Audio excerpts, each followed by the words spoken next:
আত্মীয়তার সম্পর্ক রক্ষা করা।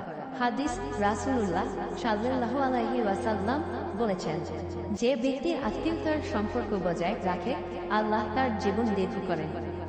সহিহ বুখারী হাদিস 5986। প্রশ্ন, কেন আমাদের আত্মীয়তার সম্পর্ক টিকিয়ে রাখা উচিত? কমেন্ট করুন। মহানবীর বার্তা চ্যানেলটি সাবস্ক্রাইব করুন, লাইক ও শেয়ার করুন।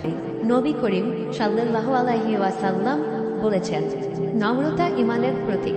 সহিহ মুসলিম 91। Prophet Muhammad PBUH said, humility is a sign of faith. সহিহ মুসলিম 91। নবী করিম সাল্লাল্লাহু আলাইহি ওয়াসাল্লাম বলেছেন, শান্তি হলো ঈমানের অঙ্গ। সহিহ মুসলিম 174। Prophet Muhammad PBUH said, peace is a part of faith.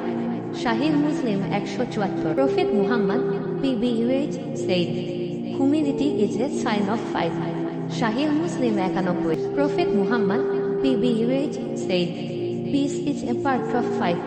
Sahih Muslim 174।